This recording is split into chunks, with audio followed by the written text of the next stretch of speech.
Jim from The Office is responsible for the millennial voice. So John Krasinski did voiceover in the late 2000s for Verizon, Carnival Cruise, Esurance, Apple TV, BlackBerry, and a million other things. The new BlackBerry? You've seen Blackberries before. It's no big deal. What's going on with that? But the way he did it at the time was groundbreaking because TV commercials were always very performative. There were a lot of bright voices like, "This weekend only at Macy's," "Revlon mascara," "only at McDonald's." But John Krasinski used his Jim Halpert voice from The Office that was basically just like, "Hey, I'm just a guy. I'm not really an actor. This is actually how I feel about this thing I'm showing. So you can trust me."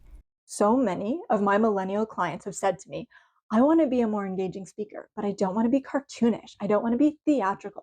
I don't want to be over the top.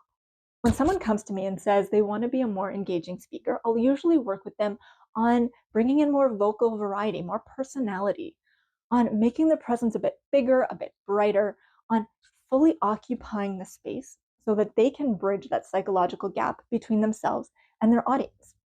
And millennials specifically tend to be resistant to this.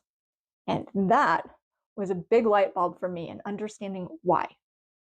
For millennials, that kind of flat, casual Jim Halpert affect is our safe space. I'm guilty of this too. I have to be very intentional about accessing more captivating energy that will reach the back of the room and that will make me more interesting than whatever is on people's phones. And we need to talk about this because the function of quote unquote straight man characters like Jim Halpert is that they serve as a neutral backdrop for the comedic characters. There's nothing particularly interesting about Jim. Nobody would watch a show that's just about Jim. So if you're looking to be a more captivating speaker, Jim Halpert is not the role model you're looking for.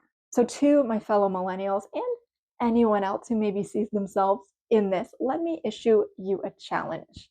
Try getting out of your comfort zone a little bit. Try not being Jim for a while. Be Kevin.